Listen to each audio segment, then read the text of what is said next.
Peace, y'all. Got a quick live event update for you. If you're in the tri-state area on Saturday, May 10th, I'm hosting the 8th iteration of my Real Talk Movie Night series, where I invite a rapper of note to pick a movie and screen it in front of an audience. This month, my guest is the one and only Billy Woods, flagship artist and co-founder of Backwoods Studios.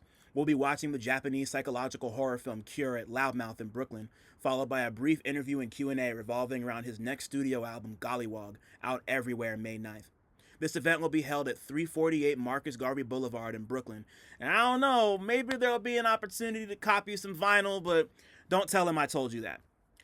Tickets are $10 and you can buy them via the Partyful link in the episode description. You can purchase via Cash App, Venmo, PayPal, or at the door the day of while supplies last. Tickets are gonna go fast for this one, y'all. So if you're hearing this and will be around, get them ASAP. Like, this is not one you're gonna want to wait for. Like, I promise. I promise. Don't miss this chance to kick it with me and Woods in an intimate setting the day after his latest album drops. It's going to be a party. Hope to catch y'all there. Now let's get into the episode.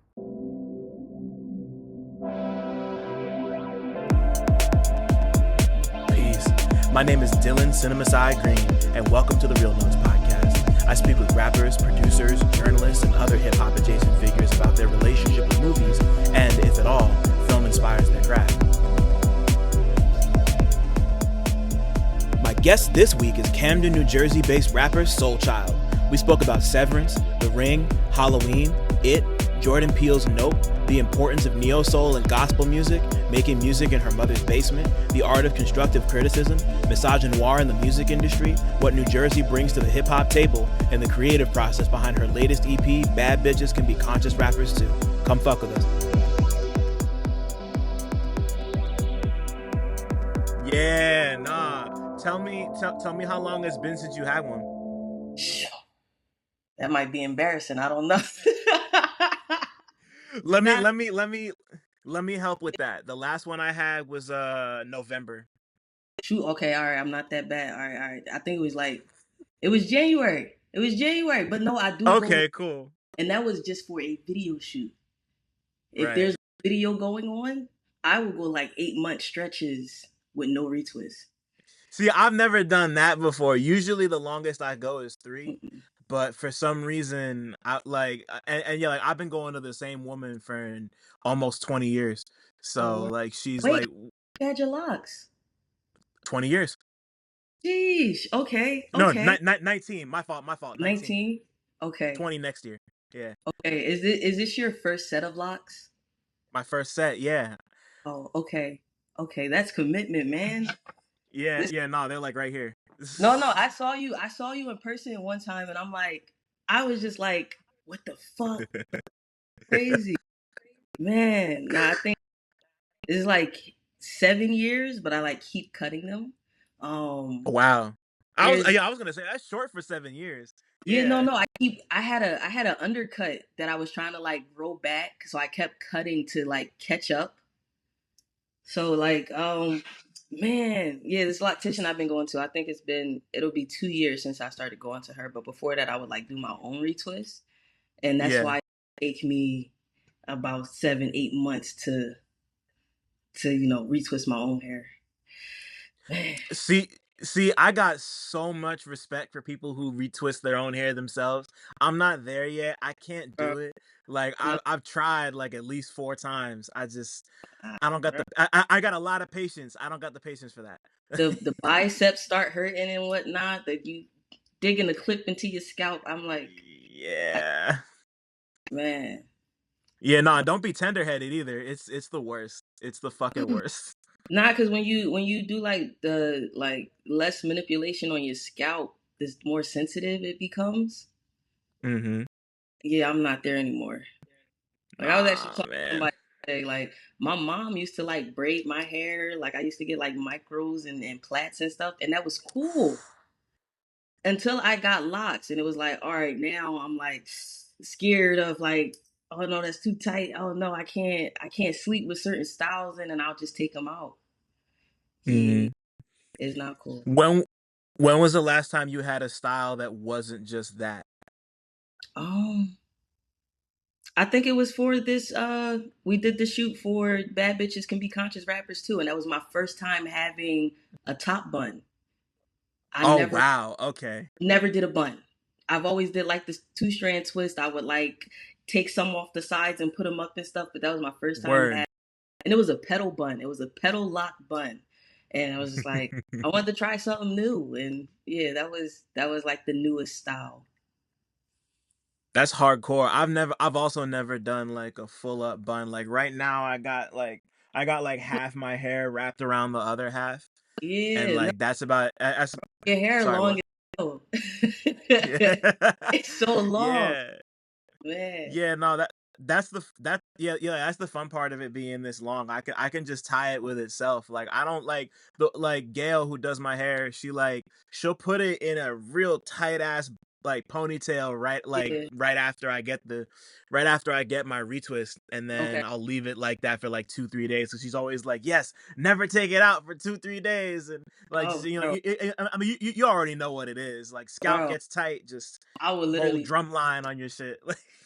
I take that shit out that night. I know my stylist Mm. be yell at me because I'll be like, I'll post the video the next day and my hair's down. It's like, what did you pay for it for? And it be Right. sometimes it's a little tight. Yeah, no, that shit is real. You just be doing whole drum lines on your forehead, and it's just like it's awful, man. Like I'm ugh. Requires hella discipline. It's crazy. Yeah, man. No one told me the rules before. But if I knew the rules before, I probably still would have did it. So I'm like, yeah, Right. It's all about the journey, like yeah. that's what it's been for me. This has been I've been doing this since high school. Like Gee, no, middle school. I got these in January of '06, so I was in middle school when I first started these, so. nah. See, I started mine. I started mine my senior year of high school, Mm. Okay, and so not too I far off. I wanted locks in middle school, but my mom was just like, no, you're not gonna lock your hair up. It's still like these girly esque styles and shit. Like, Right. but then my mom ended up getting locks, and that was the, oh, you can get locks now, and I'm cool with it. Yeah. Yeah, yeah. Mom didn't. She wasn't approving it until she was like, I think I want to do like sister locks, and I'm like, fine time to change your mind, but Yeah. Yeah, now yeah, all of a sudden it's a family journey. That's hilarious. yes. It was I literally started me, my mom, and my little sister getting locks. Oh. So all Mhm. three of y'all had them at the same time. Yes, and I'm the only one that still has them. Incredible. See, that's how you know you really wanted it. That's Yeah, fire. I That's mean, fire. yeah, I was rocking with it.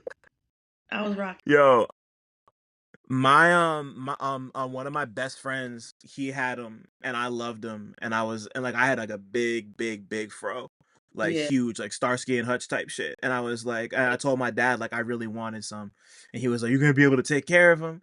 You sure you could do this?" And I was like, "Yeah, I think I could do it." And like, we made it through the little mini roach twist era, looking all crazy, and now we're here. I'm sure you got the same. I can't step outside the house without somebody being like, bro. That's "Huh?" how. Yo, I'm like, yo, how long was this? When did you like? Yeah. I was like geeking because I'm like, I don't like, I want Yeah.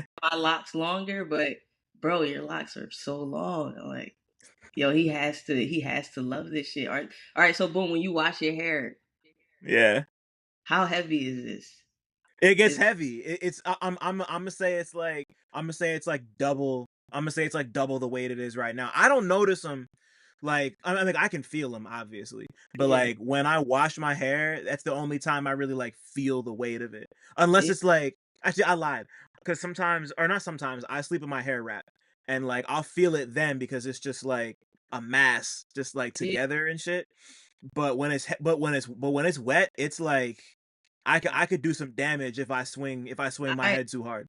bro, I can't imagine because bro, I remember I was washing my hair and I flipped them back and I'm like going back with my hair. Right? Yeah. Bro, Fuck it's your just whole neck up. it's dangerous. It needs a caution or a warning sign or something. Right. And I know before we formally start this, I know I'm gonna tell you the 3 questions that I know you get asked more than any other, because I know that the same 3 questions I get asked. How long does it take to wash? Is that all your real hair? Yeah. And what was the last one? How long does it take? No, how do you wash it? Is it all your real hair? And I'm already forgetting the third question. But how often do you get asked those 2 questions? Like, be honest. All right, so to keep it a being with you, I get asked more about my bottle caps. See, that's hard. They'll Like, ask me about my bottle caps. They're like, "Oh my God, are these real?" And then they'll go into, "Now, how long have you been growing them?" Oh my God, like what styles? They'll ask me like what styles I'll do, and I'm like, I'm simple. I'll do like a 2-strand twist. Hey, that's just it. Um, but I do get asked about like my wash routine, like, "Oh, how long does it take?" And then, "How long did it take for your hair to dry?" I think that's, yeah, yeah, that's bro. number 4, because you already said, you already said number 3 was like, how long did it take you to grow, and then how long Yeah, does it take to dry? Okay, see, oh man, I got so many questions. Do that's you do you do you air dry your shit, or do you blow dry it? air dry, air dry. Good. Okay. Okay. I Okay. Yeah, because I like when I locked my hair up. Like, all right, so I used to get my hair straightened a lot. After I locked my hair, I was like, no heat to my scalp or my hair at all. So Yeah. I blow dry. If I wash my hair, I'm down for that whole day. That whole day is a wash day, and it's going to take some hours for this to fully dry. Yeah. Don't call me. I'm not coming out the house. I'm not going anywhere. Yeah. Right. Unless it's like 90 degrees outside and that shit'll Oh just yeah. like Oh, that start we right. drying. Yeah. Like, We yeah. right. But this past winter, Easy. no. Walking around with icicles and whatnot. That's Hell crazy. no. No, no, no, no, no. Wow. I mean, like this could be a whole conversation by itself. But what's cracking, everybody? Welcome back to welcome back. We love a cold open. Fuck the bullshit. My name's Dylan Green, CineMasai. Got a lot of names, do a lot of shit outside, inside, all sides. It's a gorgeous, gorgeous spring day outside. I'm not recording outside, but maybe one day maybe one day when I remember, I'll go record outside. But I'm with somebody who's a mover and a shaker, and also doesn't have a retwist like I do. So we're both in hats, cause fuck the bullshit. We got fucking Camden's finest, Jersey's finest in the building today, man. It's kind of this is we so you mentioned this earlier. We met for the first time. I think it might have been at Endless Summer back in August. I'm pretty sure, right? Oh, I think maybe. I know the last time I saw you was that it was at a that good shit event. Mm-hmm. I'm pretty sure it was like we might have met one other time before, and if we did, I'm blanking on it, and I'm so sorry. But Oh, we but yeah, no, we definitely like linked and like talked at Endless Summer, and like I had already been a fan before we met, oh so it was love. just like cool to yeah, no, it was just cool to see you. It was cool to see you doing your thing. You played on stage, you killed it. Oh, Bat Yeah, nah, Bad Bitches Could Be Conscious Rappers too is out now. Nice little 2 piece before the album comes. We got a lot of questions for that, but like Soul Child's here. Welcome fucking Soul Child to the corner. Yo, son, thank you so much for being here. It really oh. means a lot. I mean, if I wasn't here, it's a studio session. Yeah. So I'm happy. I'm happy to be here.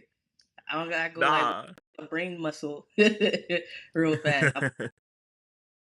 Right. Yeah, nah, but yeah, like it means a lot, because you do a lot of good for Jersey. You do a lot of good for and you're like not just on the music tip, Like it's just Giovanna and I were talking about it earlier. It's just like great to see you it's just great to see you putting on for not even just the type of music you make, but just like being the type of person that you are, and just like you know, being being ethically sound and having bars to fucking rock people's heads off. It's great to just see you doing that. And yeah, so thank you, just for the work and shit. And I appreciate that tremendously because I try Yeah. my best, So they have people to these are songs I made in my mom's basement. So Yeah. yeah, so to have people like listen and support and show love, that's means the world. Yeah, nah, I can only imagine, and I want to get into some of the beginnings, and I want to move through how you've managed to turn this into something sustainable. But before we do that, we got to talk movie shit. So I'm gonna ask you the first question I ask everybody who comes on here, which is, what was the last movie or TV show you watched that you had a strong opinion about? Ooh, God, that Oh, and I I watch a and lot. sorry, I gotta ask, was it Sinners or not? I haven't seen Sinners yet, and I've been Cool. staying off Okay. Twitter because people Cool. have been spoiling it. I I haven't seen it yet. I plan to go see it Cool. this Cool. Cool. weekend. My brother, I've been declining phone calls from my brother because I know he wants to spoil it for me. Haven't seen it yet. God, I think I think it might have been Severance. Honestly, like the Cool. last movie I watched was I literally just watched The Ring, and as a kid I was like extremely scared of it, like with the motherfucker crawling out the TV. I'm still scared. Mhm. I found out I'm still scared of it, but that was like the last movie I watched. But the last TV show was probably Severance. That's a roller coaster. Did you watch Severance? I'm not caught up on season 2. I just finished season Ooh. 1. All right, I'm not gonna say anything, but yeah, Severance was man, that was some stuff. Like, tell me, I mean, like, I want to talk about The Ring too, but since we're on Severance, like, tell me, how did you feel about it when you first started how did you feel about the end of the first season? Like, once that whole story was told, like, yeah, I like, was just yeah. when the first season. All right, so I was a little late to the Severance, fan club. So I got on right before season 2 dropped. So I was kind of happy that I didn't have to wait 3 years on that cliff, because that Right. I don't like cliff. All right, so I don't like cliffhangers because I'm a person, I want to know what's next, and I'm pretty sure a lot of people are like that. But I'm just happy I didn't have to wait 3 years. But Mhm. Severance, every time you think you know what's about to happen next, they'll completely curveball and just like aha, got you, and it's like, oh, didn't expect that, got you, all right, love twist triangle with okay, it's a lot, but I Yeah. did it. I enjoyed it, man. See, I'm almost the exact opposite when it comes to cliffhangers. I love a good cliffhanger just because, like, it'll, like, see, it's like I tie it to my relationship with, like, streaming and binging shit. Yeah, I More often than not, I prefer a show where I can, like, watch an episode or 2 a week, because yeah, then I'll get, like, because then because then I can anticipate it and be excited about it and think about it and break it down in my head, roll it over, talk to people about it, read things about it, watch yeah, videos about it, and just, like, constantly live with it. So, like, if something ends on a cliffhanger, I'm just like, "Oh, what's gonna happen? Like, who's gonna do this? Who's gonna do that?" Like, I love theories and discussion, and it's just like I can roll that shit over in my head better yeah, if I'm like, like, it's like more difficult for me to do that if I, like, watch a whole show in, like, 2 days.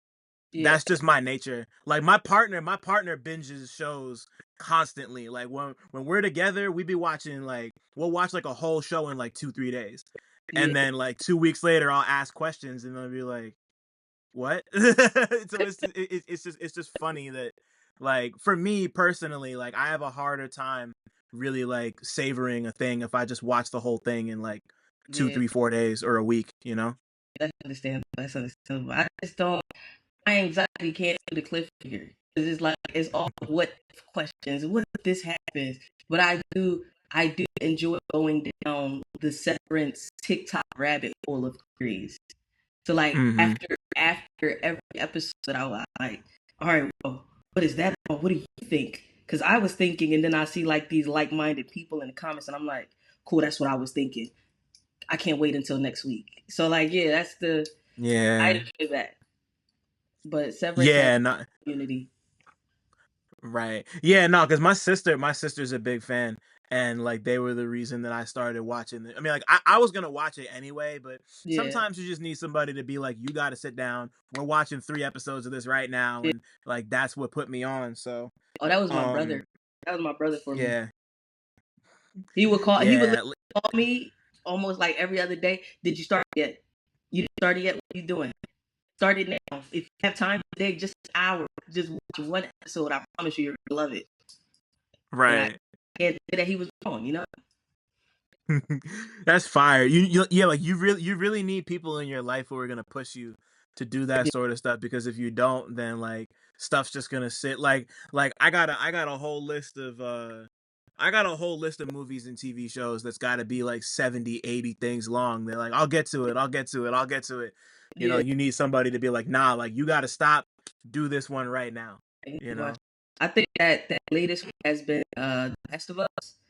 I had so Uh-huh. many friends tell me you need to watch The Last of Us. Start it now, and I'm just like, I'm gonna get to it. I'm gonna get to it, and it's like eventually someone's gonna be like, hey, sit down now and go watch two Yeah. episodes. But I'm gonna get there. I'm gonna get there. Yeah, nah. I know a lot of people who played the game, so I know the general story of it. I also haven't gotten to The Last of Us yet. I'm still making my way through we're about to finish The Righteous Gemstones. I think there's like 2 or 3 more episodes of that show left. I don't know if you're familiar with The Nah, Righteous Gemstones. cool name. I was about to say it's a dope ass name, but I need to tap in and see if I can add. Yeah. That shit is crazy. It's about this family that runs a mega church in North Carolina, Ooh. and like it's the whole thing's a satire of mega church culture, which is which Oh, which is which is I pretty assume. fun.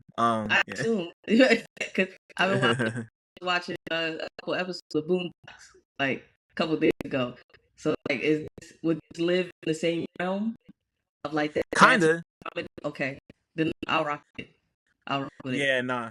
Yeah, nah, it's cool. I like it a lot. I fell on it cuz I like Danny McBride, the guy who made like Eastbound and Down and all that stuff. And he created this. He's like the showrunner. He writes most of the episodes, and Gee, it's like him and John Goodman and a bunch of people, and they're just like this family of like entitled white megachurch owners, and it's great. I don't know. okay. It's super fun. All right. It's Well, you super fun. already got me. You said Righteous Gist. That's what. Yeah. Yeah. No, the Righteous Gemstones is dope. But yeah, so I won't talk about Sinners because you haven't seen it yet. But go see Sinners. You gotta make that a priority. It was Bro, really beautiful. yeah. I was literally, I'm like watching the Ryan Coogler interviews and him explaining Mm-hmm. the film types and stuff, and I'm like, I gotta see this. I gotta watch it. And it's like, trying to stay off of Twitter, trying to post on Twitter, but also stay off of Twitter because it's just spoiler after spoiler after spoiler. And I'm like, Yeah. uh, nah. Yeah, like, cause like I get it because people really want to talk about it. Everybody's eager to like have a take and an opinion and shit. But like, yeah, like I saw it last Thursday night because I wanted to make sure that I could get ahead of it and not Ooh, have to worry about that shit.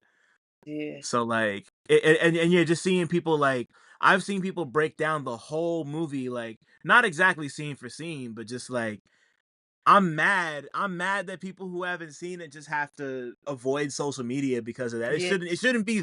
It shouldn't be that crazy. Yeah. Like, Man. Nah, because I really want to go see it in they said there's only, what, 14 movie theaters in the world that'll play it in the exact way that they intended it to be seen. yeah, So I've been trying to get tickets for in Manhattan to go see it, and it's like every time I click to get a ticket, oh, this one is sold out. The 10:30 sold out. The 1 p.m. is sold out. Who is going? yeah, And like, y'all don't really do matinees like that, but I'll go to a matinee. It's like, well, why is a 10:30 a.m. screening sold out? right. Who? Why is that sold out? Yo, But yeah, I'm trying to yeah, see it. I'm trying to see it, man. yeah. No, the one I went to on Thursday. I saw it at the Lincoln Square IMAX because like I had to. I was in the second row. Like it was like I was like, but it wasn't. See, like that's a theater where you can go to the second row and have it be fine because like you're in like a recliner and the recliner kind of Got like arches back and up. So yeah, so it's not like your whole neck needs to be like this the whole time. okay. Like That's what I I was did that. scared. I was Sorry, scared what of you say? that. That's what I was scared of. I was like, Yeah, I don't want to get this ticket and not see everything on the screen. I want to sit back, but all of those tickets are sold out, and I'm like, all right, find a good day. yeah. It's it's really about to be like that at that theater for the next like I was just checking on my phone like an hour ago. Like I want to say at least the next 3 4 days, or if not completely sold out, there's like one or two scattered seats in the first two Yeah, rows. Like it's brutal out here. it really is. It really is. But I'm like, But when you see it, let me know what you think. It's great. Shit is super crazy. I've been seeing a lot of good reviews, and I'm like, all right, it's time for me to. But I want a specific row on a seat, and sold out. Might have to just chalk up and say like, hey, it is what it is. It's go. Oh, Right. It'll happen when it happens. It'll happen when it happens. yeah. But let's take it all the way back with you real quick.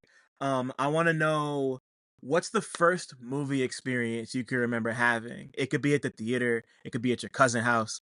Just like the first thing that it doesn't have to be the very first one, but the first thing Yeah. that comes to mind for you. I think the earliest might have been I had like I don't remember whose birthday. I think it might have been my brother's birthday actually. And all of the cousins sleep over and we watched Halloween. And Mm, like, oh my God, they watched Halloween and we watched it. And I was scared out of my mind. But I also think that's why I'm scared of horror movies, but I love horror movies. Like I love that the anticipation and the excitement and the scare, and I'm like, oh my god, what's happening next? yeah. But I remember being young and like Halloween is on and he's about to kill somebody, and I'm like with the blanket like this, but still trying to peek out, but I'm like scared, and I did not let anyone rest that night because everyone, you need to walk me to the bathroom because I'm so Right. scared someone's gonna pop out the shower. Hey, just stand right here. Just tell me that you're here. That's it. But I think that's my earliest that's like my earliest memory of like watching a movie, and that's because it just stayed with me. And it's like, yeah, that's it. That's fire. So it's safe to assume that Halloween kind of imprinted on you more than it did, or would you Oh, say it? Yeah. it was. I remember us watching Halloween, but I remember the reason I was scared to go to the bathroom was because of it. I Okay. Okay. Okay. he was going to pop out the sink. I'm like, there's the drain in the shower. He might be in there. I don't. Someone needs to check these before I go. Like someone needs to check and make sure that he's not there before I'm in there. I don't Yeah, want to. because he can shapeshift and shit. Yeah, totally. Yes, and like, bro, no, like, why? I don't know why Stephen King thought of that, but like, hey, bro, come on, man. Why is he in the drains? He's in the sewer. Nah, this is not cool. Mhm. Yeah, I no, was taking little kids' arms off and shit. Yeah, man, yo, it is rough. bro was wilding, and then he takes kids. I'm like 6. I'm like, oh, what's going on? Yeah, man, it was How, wild. damn. How'd you feel about the? Did you see the newer ones that came out Yeah, within the last how it hasn't been 10 years yet. It's been close to 10 years. But how'd you yeah. feel about the new ones? I like them. I like them. I went to the theater to see them. Like Uh that's huh. how it. Cause the memories of them scaring me like just stayed with me. I'm like, I like horror films. I just don't like the jump scares of horror films because oh my god. But then it's like that's what stays with you when you watch a horror film. Um, but I went to go see them. I enjoyed them. It was me. This like I think this was like the first one dropped. I was still in high school, so Hmm. like my friends and I sneak in to go. Like that's the memories that like carry with that. Friends and I sneak into the movie theaters to go see it, and it's like I'm scared, but it's like having those memories surrounding it makes those like impactful movies. Yeah. Had somebody outside the theater buy us tickets, and yeah, like Yeah. that normal, that teenage want to see a rated R film story. That someone buy us tickets, we get into the theater, we're scared out of our minds, and it's like, hey, maybe we shouldn't have bought these tickets. Maybe we should have got our best or something, like random stuff like that. Yeah, Right. but We me and a bunch of homies did something similar when we were in high school with you ever see Zombieland? not I seen Zombieland, but I didn't see it in theaters. Yeah, so we we went to we went to the theater near us. We saw some documentary. It was Michael Moore's Capitalism: A Love Story. I think we'd wanted to see it anyway cuz Okay, that's just the type of people we were. But right after that, we all went out and one of our other homies let us in the back of the theater and we just went to the next one and saw Zombieland right after. That was yeah, the one we really wanted to see anyway, but like that, like that's such a rite of passage, like it going to really the is. theater, sneaking in to catch the thing you really like. Maybe you'd pay for one thing you like kind of want to see just to Yeah. have the buffer, and then you sneak in later, and it's just Oh like, yeah, and then on top, we would movie and hop. We movie right, hop like a mug. It was like, buy one ticket, we're gonna see 3 movies a day. Let's easy. go. Easy. And the most stressful part of that is having to line up the movie times because they didn't always Yeah, line up properly. Like you yeah. wanted to make sure that they would start within like 20 or 30 minutes of each other because otherwise you just be waiting in the back and then people will start looking like, hey, you were here 45 minutes ago. What are you doing? You know? Ah, yeah, man. You gotta make sure you have all the details straight. Man. Mm-hmm. It was like sometimes it would work out, and then sometimes you would have to like plan it down to like the second damn near Yeah, and just yeah, make sure yeah. nobody saw you. But yeah, no, shout out to sneaking into the theater Hell always. yeah, that's the rite of passage. Now Yeah. I'm not gonna say like, yeah, y'all should go sneak into movie theaters and all these movies, losing money and whatnot. Hey, don't we not Yeah. doing that. But Right. yeah. Yeah. Pay for the movies you want to see. If you go see Sinners, pay for it because like they deserve the money. No Like bootlegs. Don't get your yeah. homie to go in and record for you and you got the person standing in front of the video trying to move and whatnot. Mm-mm. Yeah, no, go Yeah. see it. Yeah. Yeah, no finessing 4 streams on 123movies.com. Please. Not for this one. Not for this Not for, one. we gotta make sure that this one goes. I mean, it's already doing really well. We just gotta make sure Right. we want to see it again. We want to see it Easy, happening. easy. Yeah. So before we move on, like you mentioned The Ring, and I didn't want to forget about that. So that Ooh. was so this was you rewatching The Ring for the first time in some years Yeah. recently. Yeah. So tell me about when you first saw it and how you felt, and seeing it now and how you feel about it now. I think when I first started, this was like I think the first Brain came out in like 2002. Had to have been, yeah. Yeah, I was about to say I was 3 years old, so I'm. It came to me a little bit later. I think when I was probably around like 7. When I saw her hop out of the TV, I immediately turned my TV off. Like I know it's the That's real. but I don't want to give her the opportunity to climb out of my TV. So I think I just like stopped watching it right then and there. But then even watching it a couple days ago, I remember I think last night I was like making sure all the lights and everything is off and the TV randomly pops on and I'm like, nope. I'm going upstairs. The TV just gonna have to stay on for the night. I'm going upstairs. It's all right. Yeah. But nah, after I was done watching it, I definitely turned all the lights on in the crib. I'm like, I'm still scared of this, but I enjoy watching them. But yeah, I made sure all the lights were on. I'm like with my cell phone flashlight, making all right, that light's off, run upstairs. The lights off, run upstairs. Yeah. I still do that. Yeah. Yeah, me too. I just had Goya Gumbani on here a couple weeks ago, and he and I were talking about like watching a horror movie, being alone, and like having to like briskly move through the house because it's Yep. like you're being chased by some. Yeah, like that shit is so. I still do that. I'm Being chased by 33 and dark. I still do that shit. Like, yeah. Bro, you being chased by darkness. I don't want no parts of it. I'm gonna mind my business. I heard all right, so I had like I had a window open and somehow like when the wind blew in it shut the door. Mm. As soon as that door shut, I literally nope.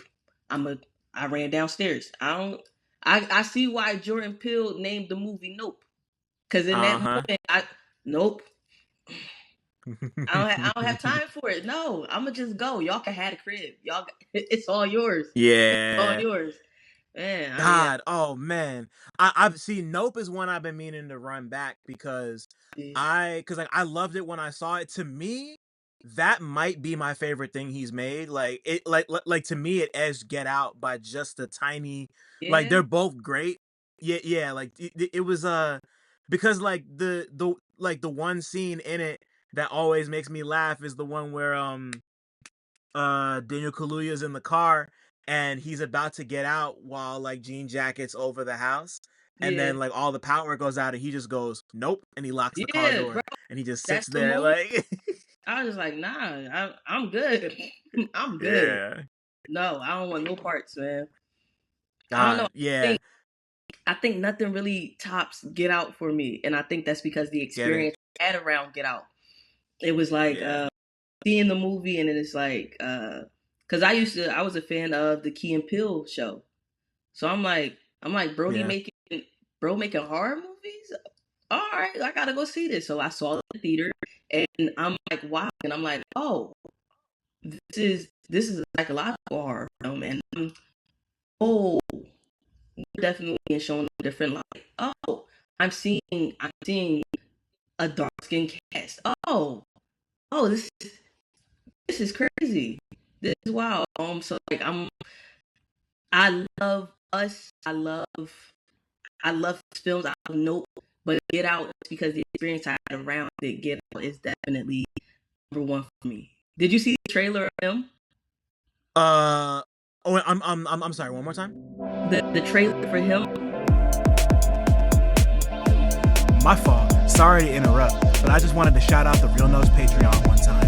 For as little as $5 a month, you get exclusive goodies like video of every interview, 2-day early access to every interview, an invite to the Real Notes Discord server, exclusive access to the Real Talk Movie Night archive, and early pre-sale links for all live events. If you want to give a little more, you get other exclusives like retro 60-second movie reviews and monthly 90-minute workshops with me, where we can discuss whatever creative questions or projects you might have going on. Head over to patreon.com/realnotes. That's REELNOTES to join right now.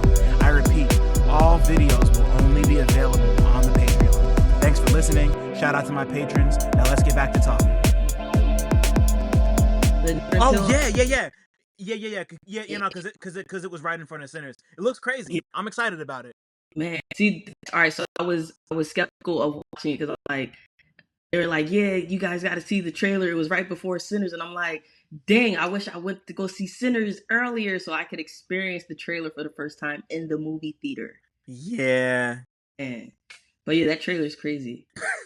It was it was real cool. I love the idea. I have a lot of complicated feelings about football and Yeah. just like the NFL and like the Ooh. just the just like the trauma people have to go through just to like entertain people with a Yeah. game like that. And then on top of that, the main dude in him I assume you watched Atlanta when it was on when it was on Yeah. the air. Yeah. So I don't know.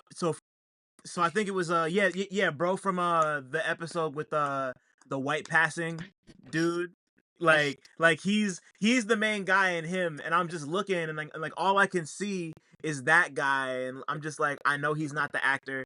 I gotta stop looking at him weird and wanting to Yeah. fucking smack him up his head. Like I Yeah. just Trying to it transit was it for was scholarship and whatnot. yeah, it was a little triggering, but like in a Yeah. funny way, you know. But either way, the movie looks great, you know. Yeah. I'm hype I'm about it. excited. I'm excited to see Marlon Wayne's performance. Marlon, he's really a great actor. And when you watch like Requiem or like these serious roles that he did in the past, I'm like, I'm excited to see him in this light again. You know, but Right. when he did Requiem, I was young. I had to experience that movie as an adult, and I'm like, I get to see this in my like right now in my 20s. It's crazy, but Man, yeah, I don't watch Requiem anymore if I can help it. Like that's a movie I've seen once and I'm like, I'm cool. I never need to see yeah, this again. yeah. It's a couple But movies. yeah, nah, there's like I got a whole list. I got a whole list of movies that I love, that I think are amazing, that I recommend to people, but it's like you only need to watch this like once or maybe twice in your life and you're cool. No, that's completely understandable, man. Yeah, He man, now I'm thinking about Marlon Wayans. He was in I saw Above the Rim for my birthday last year at yeah. the Alamo Drafthouse in, I think we went to the one in Manhattan. But like Okay. I'd never seen Above the Rim on the big screen before. So like of course like I've seen the movie. I love Above the Rim. One of my Yeah, favorite movies, and like he was like that's an underrated one for him. I have a lot of fun with Marlon Wayans in Above the Rim. I think I think he did great in that one, and it's like not entirely comedic too. So yeah. No, he had serious moments. I think what's this movie? Gosh, his teammate passed away. Was this his basket? They were on a basketball team together, and the teammate passes away, but his spirit was still there. oh, that What sounds movie so was? familiar. Um, God, it's gonna kill me. It's I'm gonna gonna find it. kill me. Find it. I watched it recently because it was on Amazon Prime, and I was like, I just want to see this. But his teammate had passed away, and his spirit was still there, helping the basketball team. The Sixth Man. Jesus. Yes, there we go. Wow. Yeah, Oh wow. I haven't thought about this movie in years. man, Wow. I recently watched it. I've never seen it. I think this was like 2 months ago, but I've never seen it. I would like to see Marlon Wayne in more movies in like these upcoming years. Right. Yeah, no, like him being in him is gonna be like that's gonna be a lot of people's first introduction to him as a dramatic actor. And that's Yeah, fun to me. You know, I love yeah, I just love that type of thing. So I think it's gonna be cool. yeah. But as you get older and you start having more life experience and you're like developing your own palate and taste, I like to think of this next thing as a capital M movie. Like one of the first that you remember seeing that connected with and touched you in like an artistic or spiritual or emotional sense, like something that was just like more than just 90 minutes of entertainment. Ooh, like I think the if I can just recall the last movie I watched Yeah. that really just pulled my heartstrings and made me think about it made me think about like my mother and our relationship. It was Mm. gosh, The Wild Robot. Oh wow. Oh, I still haven't seen Wild Robot. Oh God, man. man, when I tell you I cried like a baby because it was relationship of like there's some laughing moments. It was a really great animation. And it was nominated for an Oscar, and that's what made me watch Oscars. Like my favorite animated movie in that subject in that category was Inside Out 2. I enjoyed Uh-huh. Inside Out 2, and I'm like, I'm seeing like what is being competed against and who won, and I'm like, okay, I'm gonna watch all of these. And the first one I watched was Wild Robot. Um, it made me call my mom afterwards, and I'm like, hey, I'm just calling to check on you. I love you. You see in that movie, you got to see the responsibility of being a parent. You got to see the sacrifice of being a parent. And like, I don't have kids yet, so I don't feel that relationship towards my child. But I do see this in the point of my mother might had to sacrifice for me and my siblings. And it made me, approach the relationship differently. I just want to call you to check on you now. Hey, I'm just Yeah. calling you to tell you I love you. I'm calling you to tell you thank you. Like that in those moments. Yeah, that made me, yeah, that animated movie made me, Man, oh, like to me, that's what all the best art should do. Like, not even specifically calling your parents, but just like moving you enough emotionally that you need to go check in on somebody, or you need to like go do a specific thing, or it'll just make you look at life different and just appreciate things more. Like, not all art needs to do that, but a lot of the best art, the stuff that really stays close to me, will really like make me like I'll leave the theater and be like, that was an experience, or like I need to go call my like one of the last times I remember that happening to me was it was a certain it was an episode of Black Mirror. It had to have been in like the second or third season of the Netflix. yeah, Or maybe it was the first season.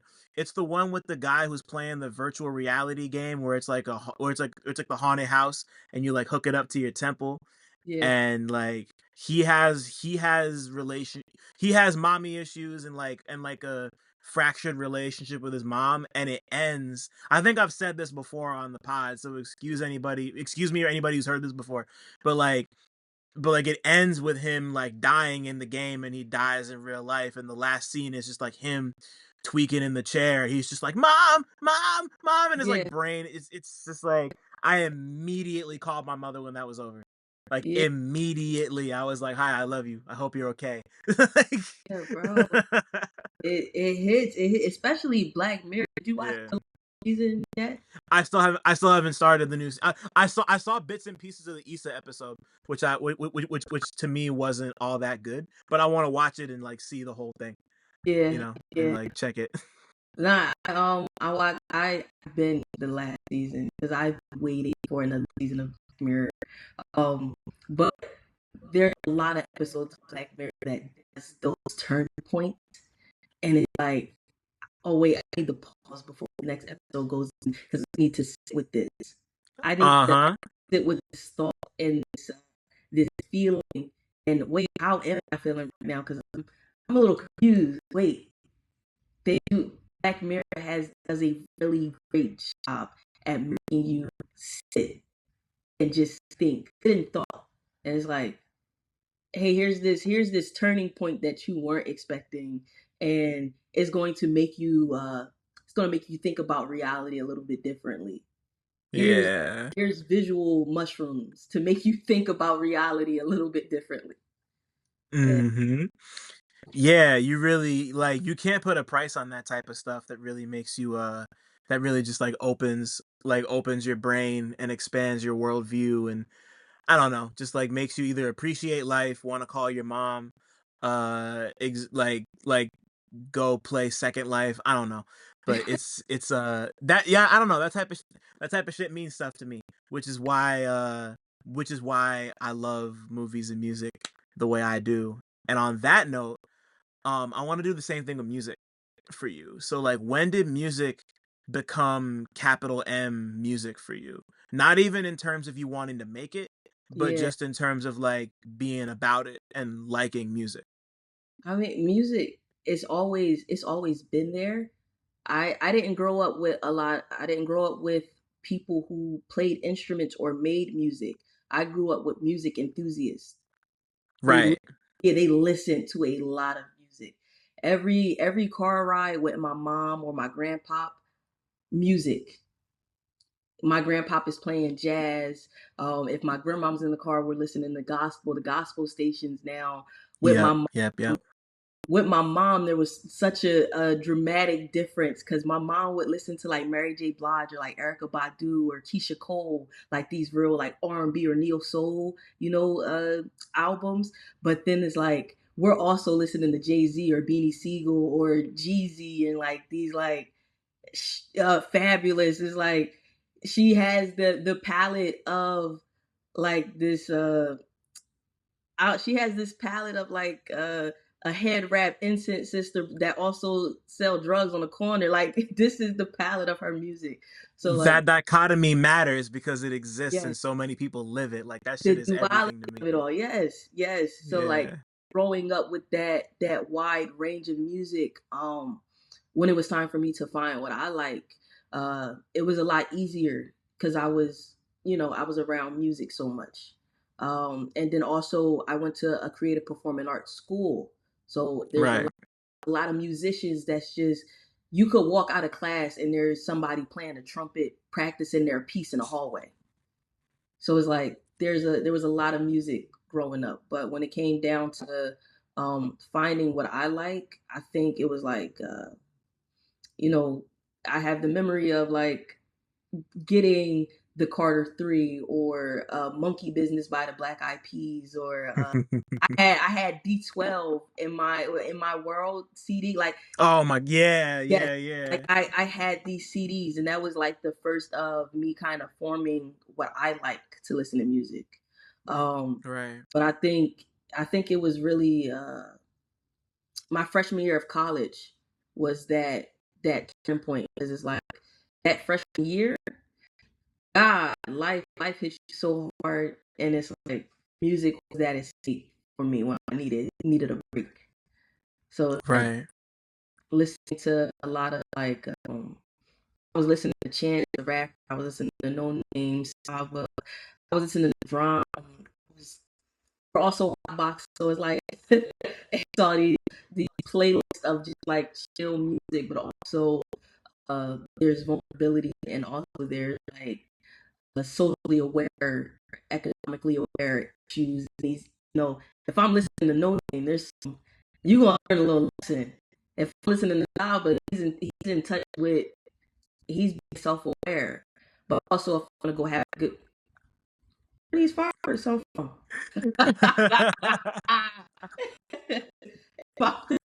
It's like Nah, you're good. I'm listening to message the music, but also I want to go turn up. We also listen to Future or Thug and having this wide range of music. But yeah, I think growing up there was the capital M of music, but then when I got to my freshman year of college, that's when that capital M kind of became full peach. Yeah, Yeah. Yeah, I can relate to that too. I grew up around music enthusiasts, and my dad he sang in a group and he roller skated, so like he was just like music was just like so much his life yeah, already, and just like taking in all his stuff and how like he tried to keep up with everything. Like he had yeah, his favorites from when he grew up, and he listened to and still listens to a lot of newer stuff as much as he can. And then like, like I started going off and finding my own shit, like between like all my rap and R&B stuff, and I would go off into like rock and metal, and like and like I've really been into movies forever, so like film scores were kind of like incorporated into all that. And then of course, like you're taking in everything around you. You're taking in like this is like early days of the internet. So like the internet's of course like piping shit in my direction, and like college really helped push me in a lot of different directions that I might not have gone otherwise. Where did you go to college? Ooh, all right, so I I did a semester at school. I don't really want to at school, but yeah, I did a semester at one Felt. school and transferred out to Wyatt College. That's in Marshall, Texas. It's HBCU. Um, Okay. yeah, I was a full scholarship for I had a dance scholarship. But Crazy. I enjoyed my time there, and that's where, especially, I was a dancer. I was a part of the gospel choir, so I'm around a lot of singers now. And why college choir, their gospel choir is phenomenal. And it's like being around the singers and the musicians that's a part of that choir. I was around more music. This time it's gospel music. Is what that's what my grandma would listen to. Um, I got on this appreciation for gospel and the message that came with gospel. Wow. I mean, like I love gospel music so much, just in the sense of just just in the sense of like how it sounds. I'm not really religious at Yeah. all, but like just like the passion and the soul, and like I'm a sucker for organs. Oh, I love the piano. I played the piano as a kid, so like it's like the love for it's always there. yeah. But what is it about gospel that really like what pulled you into that? And like how do you appreciate it as you've gotten older? And you're like what? Like you're 26. 26. Yep. Yeah. Um, Cool. So yeah, like being around the choir, that's where my appreciation for gospel came in. Like, there's times where they sung and I cried simply because like you feel that power and that energy. But I love the message that comes with gospel music. Like, it teaches yeah. you, it shows you the duality of life. Like, hey, you're down right now, but this doesn't last for too long. Right. Or even having the mantra of every weapon formed against me shall not prosper. So Right, right, right. to know that I can walk out here, and yes, my day might not be the day that I want to have, but fireworks. My day might not be the day that I want to have, but I know that there's better days ahead because Right. someone's looking out for me. Like, and Yeah. yeah, I carry that with me. I'm not a religious person either, but I know when you feel that spirit or that energy is there. Is Easy. there's a higher power there. So I love the message that comes with it. And these gospel singers out here that can, ooh, they could sing. They could They sing. got They pipes, touch man. somewhere. They touch somewhere in here and give you chills, and yeah, man. But I cry. Yeah. Yeah, it's like yeah, I don't listen to it as much as I used to, but like when I did, there was a lot like it's once again, it's just all about feeling, and it's all about tapping into something that's bigger than you, whatever that is, and Yeah, just like knowing that like whether it's people in your life or whoever is looking out for you, like just kind of having that connection. See, oh, I was about to say something about sinners. I'm not gonna do that. But ah, yeah, but I mean, like, all that stuff, just like between like the gospel, between gospel and the blues yeah, and rap, like they all do that, like R&B, soul, it all does that for me. yeah, Like and of course it's all tapped into the same source and the same cultural lineage that like we share. So it's like that's I like I can't get enough of that. I can't get enough of that. So yeah. I feel you 100%. I've cried the gospel. I've cried the hip hop. I've cried to Yeah. R&B. Where like it's these form of art that just make you feel or Mhm. make you comfortable enough to be that vulnerable. That's it. That's the art that I love. Make you comfortable, Right. feel the relatability. So I can relate to you. I can cry with you. I can be happy with you. I can enjoy your wins because I love when I hear rap and they're like, yeah, I came from this and I'm this now.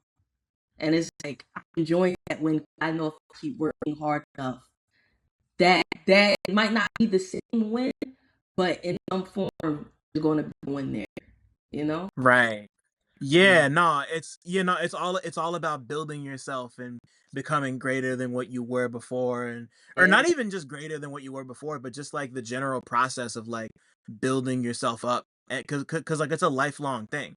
Like that's Yeah. another thing that I've always loved and taken from rap music, It's just like it really just is about like where am I now? Like where am I 2 years from when I recorded last time? Where am Yeah. I 5 years from now? Where am I 10 years from now? Like that being invested in that journey, especially as like I just turned 33. It's been like a month. So like I'm very invested in like where was this person? Where was this person when I was listening to them at 16 years old? Now that I'm like then like me at 25 listening to so and so, then me at 30 listening to so, like it's like that's like that journey is part of what makes like the music we love so appealing. So Yeah. you know I just recently had that experience listening to, there's like Erica Badu songs that I would like. I've listened to Mama's Gun before. I've listened to Badu before, but this is when like my teenage year, and then listening to them again as an adult, I'm like, oh, as a woman, like yo, as a woman or as a human, I'm experiencing this now. And then there's songs that she'll reference to her child, and I'm like, I can't wait to experience this feeling when I'm a mother. Mm. So like continuously listening to these, like listening to Bag Lady or listening to Window Seat or even listening to Green Eyes, man. Green Eyes, Out of My Mind Just in Time. Oh my God, when I heard that, is one song I did cry to, Out of My Mind Just in Time. And I was like, oh, I felt this. And I'm probably going to feel it again in like, I don't know how many years, but I know that this song is for those moments. But like being able to relate to an artist on that standpoint, it's like, oh, you don't feel alone in that point. You Yeah, don't feel alone. There's someone that's exactly. experiencing this, and they did a perfect job at putting this into words for me, and they are putting it to a melody, and I feel it. Yeah. New America Part 2 did that for me a lot. Like every song on that album, because you mentioned Out My Mind Just in Time, like every like to me that's a perfect album, no skips. It's the first album I ever listened to on Spotify. Like when Really? Spotify first started, like that was the Yeah. first album I ever listened to on there. So special album to me for a lot of reasons. Like Window Seat, Out My Mind, 20 Feet Tall. Ooh, Like yeah, yeah. that album means a lot to me. Super crazy. And to be able to continuously with it, like Mm-hmm. albums that I listened to in like high school that stayed in high school. But I have albums that I listened to this in high school. I listened to this while I was in college. I listened to this when I was 22. I'm listening to this now. To have albums that just continuously grow with you, and just meet those newfound experiences. It's like, Yeah. yeah, that's what I hope to like. I have kids, and I'm like those albums that your mom play around the house on like Sundays when it's like cleaning or when she's doing like chores. That's an album that I hope I get to pass on to my child, and they're like, oh, my mom used to play this for me. Yeah. Yeah, no, I got plenty of those from my dad, from my father and my mother, and but there's one, before we start talking about your music specifically, there's one. I've been that what you just said happened to me a lot with Fonte's music a lot. I had what my old boss Jerry Barrow put me on to Fonte. Like he introduced me to Little Brother and like the minstrel show and all that stuff, and then I became a fan just off of that. And then I started keeping up with all of his solo albums. I heard his first one's called Charity Starts at Home, and then he put out like one or two others, and like I think I discovered him in my early 20s, and he was talking about shit that I couldn't really relate to at the time. But now that I'm like 32, 33, I go back and re-listen to those albums, and I'm just like seeing the pearls of wisdom in there, and like having the music still be quality and just have all these multiple meanings for me now. Like you can't. And yeah, like Fonte's an alum of the show. Shout out to Tay if you're listening somehow. But like but yeah, man, like shout out. Like that type of that's the reason music is what it is, because it shows up in your life when it does, and it comes back around and hits you in the heart when it needs to, like you can't put a price on that at Yeah, all. that's art. That's art. Period. That's Yeah. any form of art, whether it's is Right. a painting, a movie. So that when I tell you Yeah. like my experience around Get Out, that will stay with me for the rest of my life. And Right. I want to watch this, and I'm like, oh my God, I did feel that at what 17 or yeah, that's Right. So I mean, like, for you, when did you two questions, when did you start making music, and when did you know music was going to become more than just a hobby for you? um started making music in 2018, and then I released my first box of music in 2019. Um, Mm-hmm. I just all right. So I dropped out of college, and I knew that was the point. I'm like, the only class I'm really doing well in is music theory. Like that's the only class that I'm showing up on time, and I'm sitting in the front, and I'm like, oh, I know this, and you happy that I know this, and I'm like, Yeah, I probably shouldn't. My major probably shouldn't be, business administration. I don't think, yeah, I You don't think found the passion, yeah, yeah. I don't think that should be my major. I feel like I should be doing something within music. And then it was my first time recording was on that college, was on Wiley campus. Like one of my homies had a whole setup, a studio setup in the dorm, and I'm like, I'm recording, and I'm like, I like this. Like at first I'm just writing, and I'm like, I'll be freestyling, and no, I'm actually recording. Okay, bet. I want to find a recording studio home now, so I can go record. And then it was like, I remember I sent my brother my first song. My brother said, I think you should find another hobby. I'll give it to him. Oh man. I listen back and the song was trash. So I understand it. But it also made me want to show you. I'll show you that I'm gonna make something out of this. So Right. when I got back home, that feeling of dropping out of school and feeling like disappointed family or to something that I was supposed to stick to was hitting hard. I'm like, Mhm. you know what? No, I'm gonna go do something. I'm gonna do something. I'm gonna be really good at it, and I'm gonna show like, hey, I'm doing something that I love, and it's gonna work. So that's like that motivation behind it, and it was like, and it was like, I'm gonna definitely do this when I dropped out of school. Right.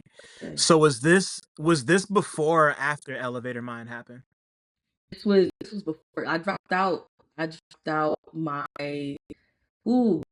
fall my this is like my second fall semester. This was 20 I did 3 semesters, my second fall semester, and I came back home. I'm like, I'm gonna make music, and the music that I was making, like the studio I wasn't going to wasn't really that good, and I was introduced to my engineer. His name is Don Michael, and I've been going to him for the past 6 years since Elevator Man was our first song recorded together, and that's when. Wow. Yep, that was the first song that we recorded. That was like I actually no. I came there to do a feature for somebody and I just never left.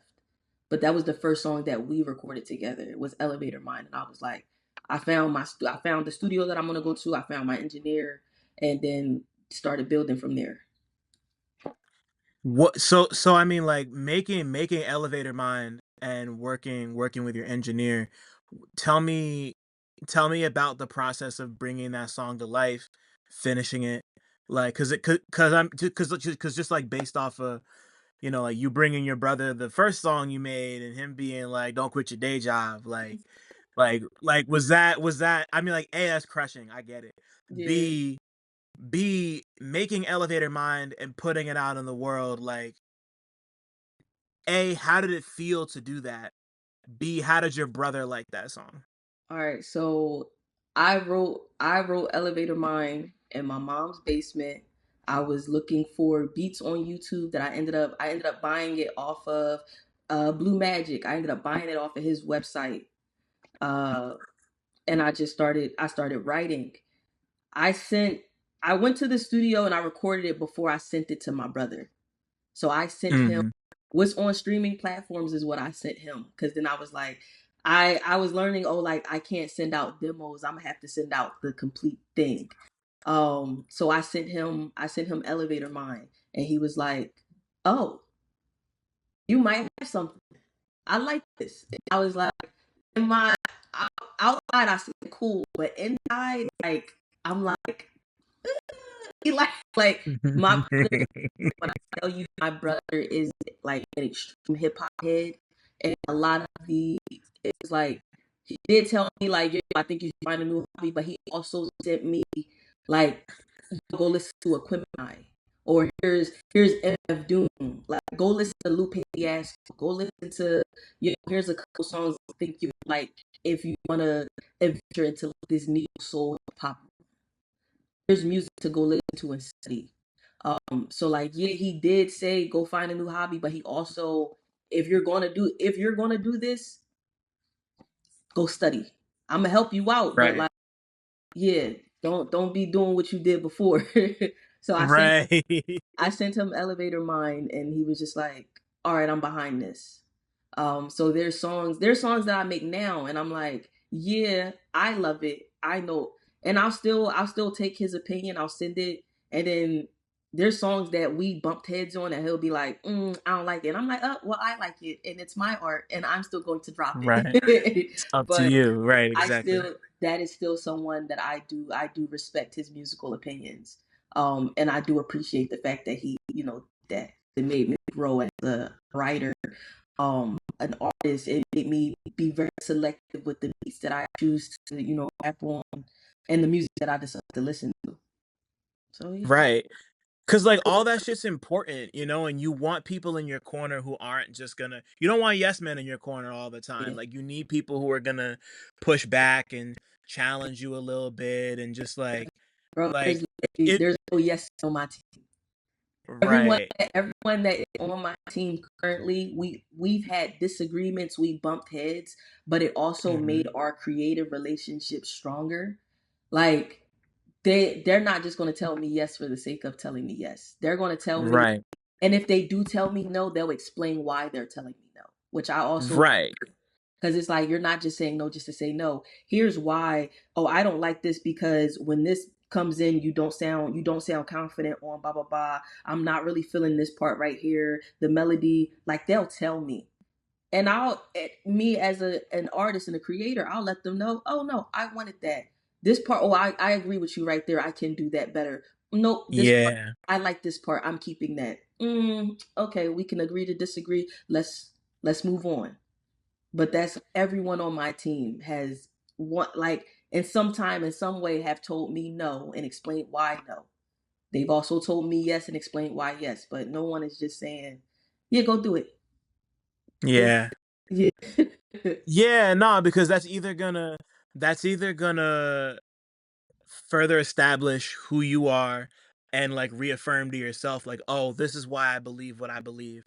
Or somebody else's perspective is going to come in and open you up and like be like, oh yeah, I never really thought about it that way. Let Yeah, me like that's the value of having that outside yeah, input from somebody that you trust. Like obviously it's a difference between some I'm like even people you don't trust or don't know might tell you things that you didn't know about yourself, or like, oh, you didn't think about that. Like just constantly being open to that perspective without letting yourself be a doormat. Like it's very like yeah, I'm because very it can be tough. I'm very selective on the opinions that I cherish. Like I'm very Yeah. selective of that because I'm like, and like I'm not too keen of like if I show other artists like my artwork, they're gonna explain their opinion of how they would have created it. Like that's an artist period. Like if you see something, like if you make music, you're going to approach music and like, oh, I would have did that like that. So I'm Right. very selective on, oh, who to show or who to take the opinion of. Or I do like, hey, I'm gonna take what's needed and I'm gonna leave the rest. I'm gonna take the advice, and if I need to apply it somewhere, I'll take it. But if I don't need it, I'm gonna still listen. I'll still listen, but I also know discernment. I know, all right, I need this. Okay, bet. I don't need the extra fat and the meat with it, so I'm gonna leave this here, but I might need it later. So Right. I'm very selective with that. And I mean, like, just like considering how selective you are with that process, just listening to For the Soul and Eyes Toward the Sun, like these two projects that came out over the course of 3 years. Like one thing that's really interesting about a lot of your early stuff is that like you're obviously very well versed and practiced and researched on like stuff regarding like neo soul and like that kind of like that intersection between R&B, soul, and rap. Yeah, Like I can like listening to those two projects, I hear that, and it's not like your early stuff isn't very like sing-songy in the way that a lot of in the way that a lot of stuff that's influenced by like Erica Badu and Jill Scott and Yeah. D'Angelo tends to be, like you're very much like rapping. Like this is like Yeah. rap music. You know, Oh, like not I, not that's like kind of like skirting the line, you yeah. know? I intentionally say I'm going to rap. Like Yeah. I want to put some bars or a message because that's like my first medium of art is rap. Like yeah, Yeah. the singing came a little later, and that's when I started getting compliments on my singing voice, but I wasn't that confident in it at first. So now it's like Right. now I do feel confident to, sing a chorus or to do a full song singing, but I'm going to rap. That's going to be Yeah. you're going to hear me rap. That's the most important part to me.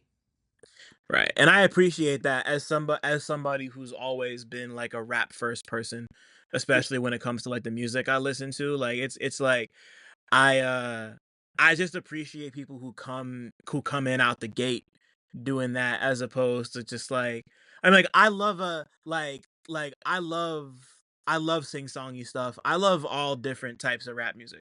But it's just like there's just something cool to me about somebody just being like I want to rap. yeah, These are bars. This is what I want to say. You know, yeah, like even if you know, like, even if it's not the most thoughtful thing, I just always appreciate people who want to keep the art of rap alive, like yeah, in whatever way they can. So like I noticed that early on, and then something came to me is like when I at least first started to notice like a little bit of a shift in the way that you would like approach your songwriting, the way you'd approach vocalizing.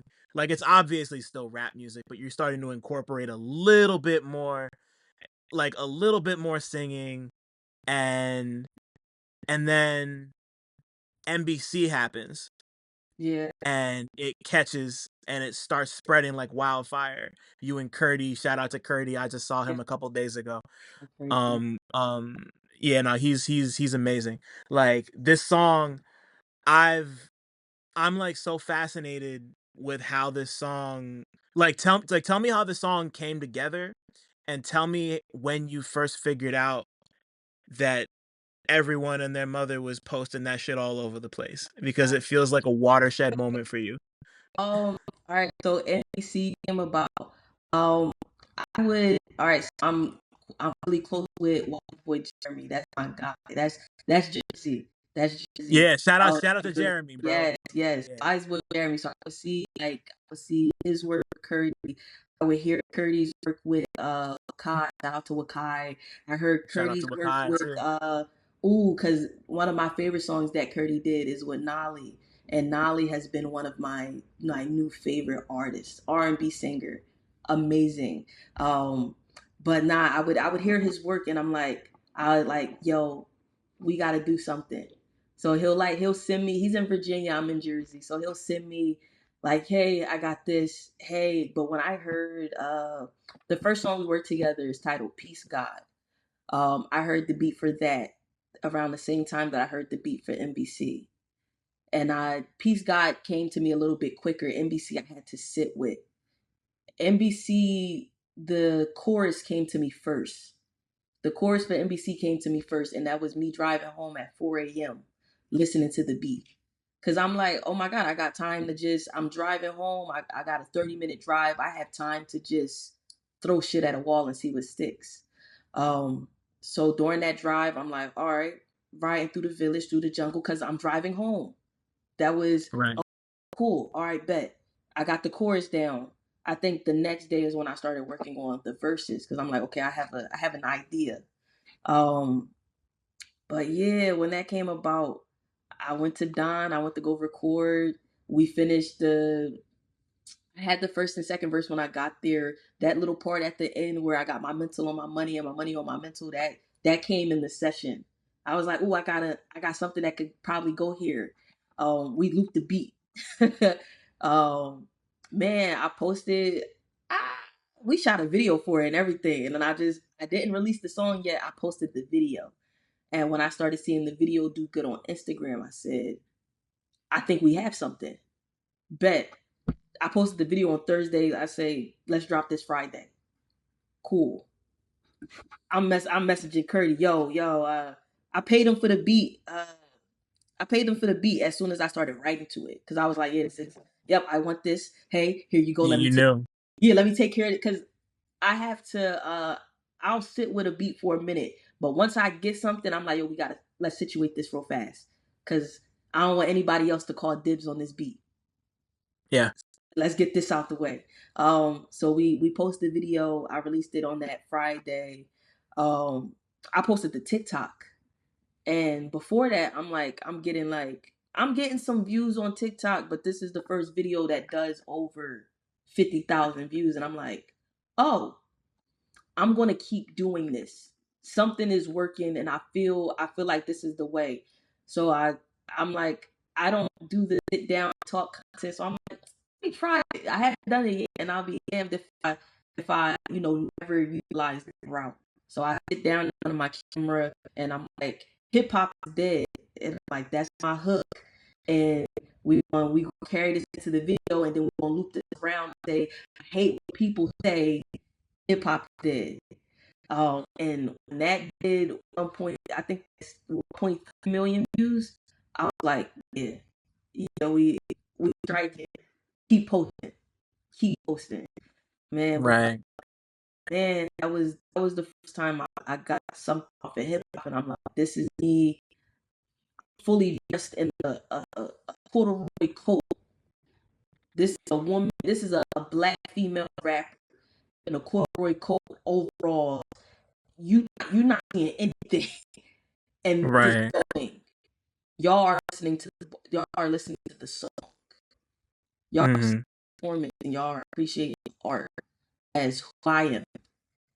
And I man, like tremendously, I just appreciate that shit. Because there was a lot of Yeah. times I felt like I was falling upon deaf ears. I'm having people telling me, yo, you gotta switch the sound up. You gotta switch your look up. And I'm like, I shouldn't have to do that to be Right. didn't have to do that to be an artist. That wouldn't be me authentically being an artist. Yeah. So when that started doing well, I was like, this is confirmation I can be who the fuck I am. Right. Yeah, no, just like being yourself authentically is that's the most important thing you can be as an artist, and it's so gratifying when you just like when you do you and it catches on and people are like, "Oh, this is cool." Yeah. Cuz like obviously there's room for every kind of music like within the world of rap. Like it's like and like that's what makes the dichotomy in the title of Bad Bitches Can Be Conscious Rappers Too super interesting to me, because the first thing I thought of when I heard the title was like the fact that I don't really know that I don't really know that I think of music in the like on the binary of conscious and unconscious anymore, because like we're all conscious Yeah. in that way, but like being somebody who's like really invested in that kind of music, like I get what you mean when you say that. So I just wanted to know, like, how do you feel about the term conscious in 2025? Because seeing it as the title of your album, I was like, it kind of gave it a sort of like, I'm trying to elicit this era Mm. type thing. Like, I don't know if that was your intent, but that's where like my brain went at first. So like, where did that title come from, and what does it mean to you? Right. So title the title actually came from me joking around with my brother. Um Yeah. we were texting. All right, so boom, we were talking about wings. This is how the title came about. We were talking about Wingstop wings, and my brother asked me. He said, "Yo, how are the Wingstop chicken tenders or the boneless wings?" And I said, "I don't know, cause I only do bone in. I only do the bone in wings." And he said, "All right." He was like, "All right, bougie." And I was like, "Bad bitches only do bone in wings." And he said, "Bad bitches can't be conscious rappers." And I said, "Bad bitches can be conscious rappers." I was like, wait, I'm naming that something. Yeah. I'm naming bad bitches can be conscious rappers. Cause I'm like, it was kind of like your when I think of conscious rap, I just think of awareness. There's an awareness. That's what consciousness, it's a form of being aware. Whether you're aware about self, whether you're aware about the world around you, but Right. we can't limit we can't put boundaries on what you decide to, label this music, or who should look like, should be making that music. But then also, when I think of the term bad bitch, we have different terms of bad bitches. When I think of Yeah. bad bitch, I think of confidence. I think of a woman that fully hones her shit. So Right. when some motherfuckers think of bad bitches, they think about gold diggers. They have like this very negative connotation to. They think about, oh, Right. gold diggers. Oh, this is only the women with BBLs, and I'm like, I don't judge whatever you decide to do with your body. I just want you, as long as you love yourself, you're not hurting yourself, and you're not hurting anybody else. That's the rules of life that I allow. Love yourself, don't hurt yourself, and don't hurt anybody else. Other than that, do what the fuck you want, love who you want, be who you want in those aspects. But when I think of bad bitch, I think of a woman who has this immense confidence, or she walks into a room and she knows that I'm going to own this room, or Right. I'm not going to go be shy in a corner. I'm going to go. But that's why I was like, all right, I'm going to make something out of this. Cuz a bad bitch can definitely be a conscious rapper, and I know that there's going to be some people who are against this, but that's because they have these negative connotation towards the term bad bitch, or Right. they hold conscious rap to this level to where only if you look like this or sound like this or act like this you can be here. There's no boxes. That's Right. why. You know, like it's either that or they just like don't like women, period. Which is like I you think know, like I think sometimes some of, like, the hip hop heads and male listeners forget that women exist in this realm. And right. you listen to me, I want you to know that yes, I'm a rapper, but I am a woman first. Yeah. Listen, yeah. So when y'all at the shows and shit, I'm a woman. Don't come bombard me like I'm a nigga. I'm not. Hey, I need you to still treat me like a lady when you listen to my music. Remember that I am a woman. That's Yeah. because I see some of them Yeah. gay shows. Man, Yeah. People just got no decorum, and they I mean, like, obviously, misogyny and misogynoir are rampant, especially in like the yeah, circles and fields we run in, and like people just don't have respect. They just like, cause like, I hate to go there with it, but like, I think about what's happened now that Doechii started to like really explode the way she has, and just like people all of a sudden, like there's like this all of hate. a sudden people yeah, there's a lot of hate. People all of a sudden have issues with like, oh, like where'd she come from? How'd she pop Ah, off like this? How is this moving? And it's like if you asking it's that, you gotta go do your homework. If right, you're because she's been here. Yes, you have to go do your homework. And I loved when Doechii said, "I am everything.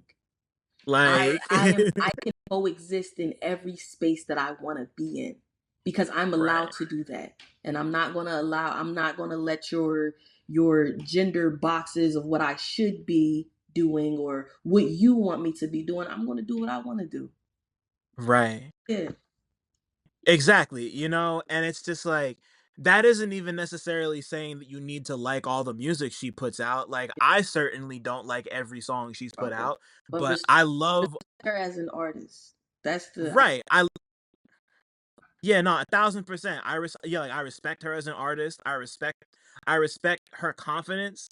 I yeah. respect her ability to just like she can be the type of person who would make a song like Denial is a River and then make a song like Anxiety. I don't know, like just because of those are the two in my head. But just generally, like she's just one example. Like obviously women have had it so hard in rap from the very beginning in terms of representation, in terms of being taken seriously, in Yeah. terms of just like trying to define their own path and their own narrative and people are like, no, you got to be this, or like, oh, like if you're perpetuating this, then you can't do that. And it's Yeah, just I don't know, just like there's such a lack of nuance there. And like, as someone who's not a woman, like I just want people to be more nuanced and to just like stop being stupid. I don't know. Like that's just it. Like, y'all don't deserve that. You never have and you yeah, never will. And just like, even just like listening to this, even just listening to Bad Bitches Can Be Conscious Rappers Too, and just like the stuff you're talking about on B, you're just, the world's on fire, the world's yeah, underwater, like, figure yourself out, stand in that, own yeah. it, like just be you, fuck the bullshit. We're in unprecedented times in a lot of Oh, ways. yeah, Like like so much. It's so much going on in the world right now. Um, like even the fact. All right, so Dochi's getting hate. There's so much other shit that you can be. You could be giving so much love because of the shit that we're going through that you can be hating. right. I feel like the last thing that we should be putting hate towards is art. Because the only Yeah. thing that's going to get us through these times is art. Like Yeah. that's real. We need to go have some hope for a difference or a change. It's going to be art imitates life and life imitates art, but the art is going to get us through what got us through the 2008 recession. It was those Pitbull and Akon songs letting us know like, yo, everything's going to be all right, you know? Yeah. And It was that the Black Q-Tip Eyed album Peas. too that came out. Yeah. Yeah, bro. Um um yeah, Renaissance. Sorry. I love that album. And I think that might have been 2012, but either way, like that whole era. Sorry. Yeah. I didn't mean to cut you off. That's what nah, you good. That gets us through those moments. And Right. there's so many things that we can clock in on and talk about, but instead of doing that, you want to put hate on a black woman that's succeeding in rap. Right. This is this is not we this is a dark-skinned black woman that's succeeding in rap. Come Yeah. In a on, man. real way, Yes, like like we should be celebrating every day. right. I was watching the Grammys and I'm on the phone, one of my producer buddies, I'm on the phone with him and I'm like, yo, they're about to announce the best rap album. Give me a second. And when I heard Alligator Bites Never Heal and I see her walking up to I threw my phone. Yeah. I stood up. I'm like, yo, It was what the special. fuck? This is a win for black women and this is a win for women in rap, period. So seeing Doechii win, seeing Rhapsody win, I'm like, this is this is doable and this is a win for all of us. Right. So And I forgot Rhapsody took home a trophy uh, that night too for 3 yeah, a.m., right? yes, 3 a.m. And Yeah, I yeah, was yeah, hoping, yeah, yeah. man, because Asteroids was my shit. I'm like, yo, gotta get this for Asteroid.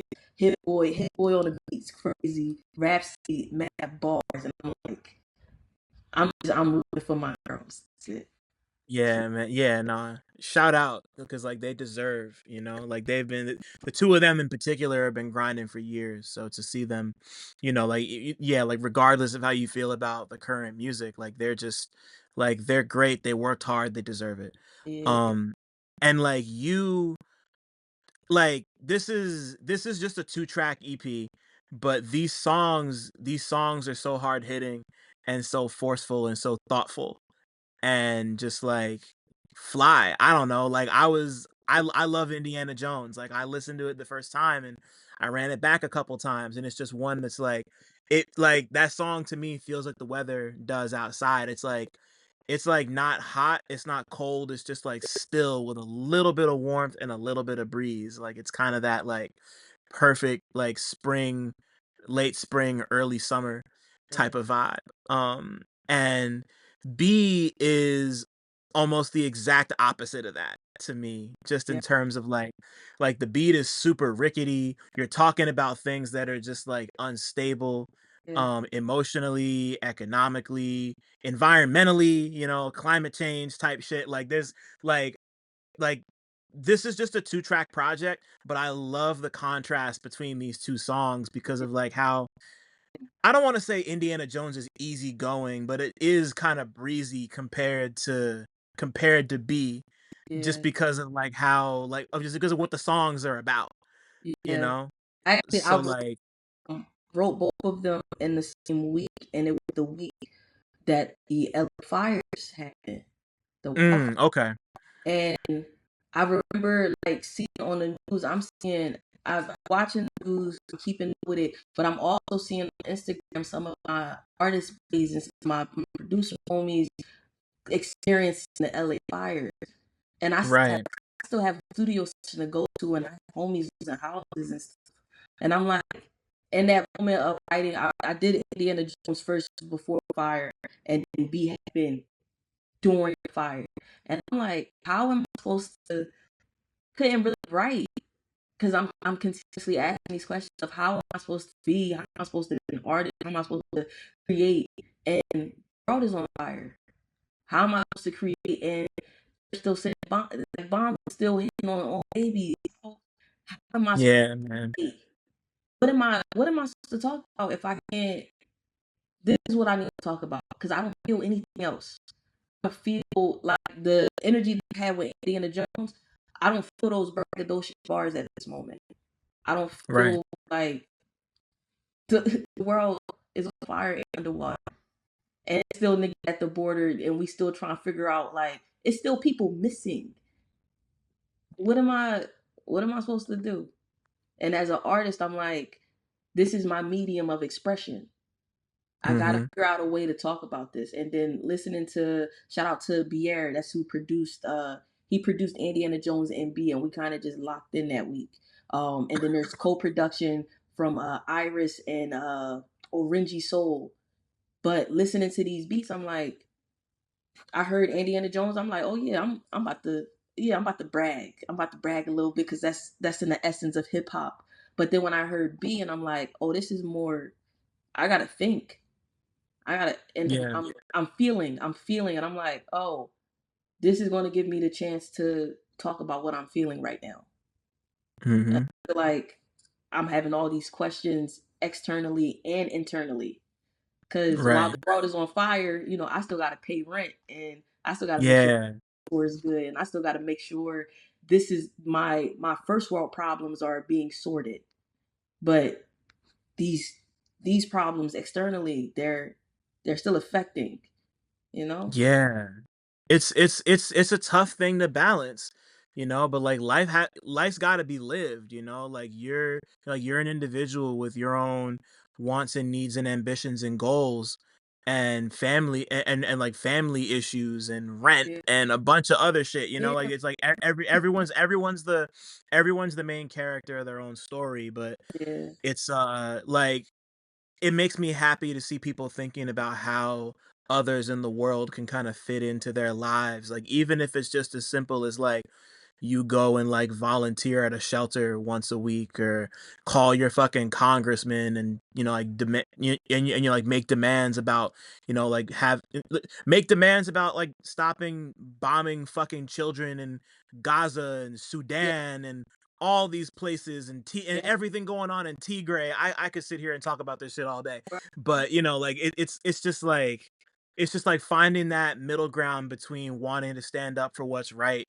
and yeah, be aware or conscious or whatever the word is, but also like we're here and we're living and we got to yeah, be able to have fun and take care of ourselves and pour into ourselves and each other and yeah, nourish creativity, and it's tough. There's no easy answers, right, but like you've been saying this whole hour and a half we've been talking, like it's just about finding ways to express that through art because that shit touches and connects with people, and yeah, like that's important. I just watched I'm watching the Seth Rogen show The Studio on Apple TV. yes. It's fire. Yeah, it's just I have crazy. But yeah, on the last episode is the one where he's dating the doctor and they go to the dinner or whatever. Oh, okay. You haven't seen it. hey, I ain't watched the last episode yet. Cool, cool, cool. Okay, so I Yeah, okay, no spoilers. No spoilers. Long okay, story short though, like the only thing I'm gonna say about it is that it's like like one of the themes of the episode is just like the importance of art and like what art means and what it can do for people, Okay. and just like fighting and, like fighting, just like fighting for the value of art. That's all I'm gonna say. Okay. But so Um, I mean, like it's already been on my mind just because like I think about this stuff every day. Like it's my job, it's your job. Like this is what we do. yeah. So, but anyway, yeah, it's just dope to see that dichotomy. It's dope to see like establish that dichotomy on across two songs. Like most people can't squeeze that type of thought into a whole project, but like you did it in less than like 5 minutes on two songs, Yeah. and that's pretty cool. You should be proud of that. So Thank you. And yeah, I tried to give the duality of the. Also, I felt like it was the duality of the title yeah. because that braggadocious, the bad bitch, but it's also these conscious. Hey, I'm aware of self, and I'm aware of the world around me. So Hmm. that's about it. Yeah. And I mean, I know I've heard some rumblings from some other people, maybe some stuff from you and seeing comments flying around. I know there's some sort of new bigger something coming. I don't know when, but like this is like if this is the type of energy that's going into what you're doing here, like I'll be, without spoiling things too much, what can people expect from your new shit? Like what direction are you heading in right now that people can look forward to in like a few months or however long it is till you put out some more stuff? Think the expectation is to not put expectation. I don't want any. Not playing. Cool. Not playing. Playing. Um, I think the best version of myself, 26. I think Hmm. that best version of, because you listen to For the Soul, you listen to Source, you listen to Something Came to Me. I was 19 for the Soul. I think I was 21 for, and 23 for Something Came to Me. 23, 24 for Something Came to Me. I want you at 26. This is me at 26. This is what I want to talk about. This is these are some of my playful ways, and I just want you to experience the best version of soul. I Yeah, think I think that's enough without spoiling what's on the album. that's nice. Cool. I like Oh, that. and this is also has been the only album to where I was given usually I'll put like a date on myself to, hey, you need to be done this by. I gave myself time. I gave myself grace. I gave myself understanding. I'm locking in with producers that also gave me grace, time, and understanding. And I was able to do shit that I wanted to do on previous albums that I wasn't able to do. So yeah, that's about it. Yeah. Yeah, Because yeah, like now you know, like you're ready and it's like your time to really yeah. lock in on that type of sound, and that's like it's so crazy to approach things like that and just be like, I'm ready now. Like I can do this, you know? Oh Like no. Then there's also like this thought of like there's still a lot more shit that I want to do. So it's like yeah. this is just the first couple steps of that, and then oh my god, I can do this. Ooh, let's. It's always been like my first couple of projects for the soul. I was working doubles and overnights and to pay for sessions and petitions, or to even get people to want to work with me. Now I'm at a position that like with the producers that I'm working with, these are people who want to work, want to be incorporated in the, like I don't even, what I can't explain. Like, I don't have to beg anyone for beats anymore. I don't have to beg anyone for a feature anymore. Like I can hit them in there like, what do you need? Right, I'm there. Yeah. It's more of that energy that allows me to feel 100% within that creative realm when I know someone is also going to be on board with it. Right. And one thing before we formally wrap this up, I always ask this from people who are from Jersey, because like I'm from Jersey, you're from Jersey, we're very proud of it. All of us, Very like proud to be from Jersey. like you and me, people like Jeremy, people like Chris Patrick, people like Fatboy Sharif. I could sit here and name names forever.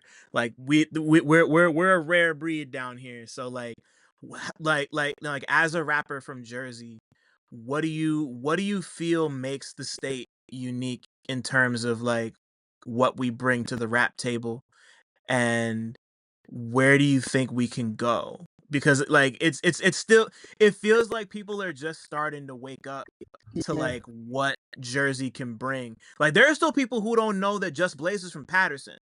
Are you serious? Like, yeah, like I talk to people about this all the time. I'm like, you know he's from Jersey. People are like, what? Like people just assume he's from New York because he ran with Rockefeller and people, but like Yeah. he lives 20 minutes away. Like I'm 10, 15, 20 minutes away from Patterson. Like they Yeah. treat him like a god out there. Anyway, That's crazy. tell me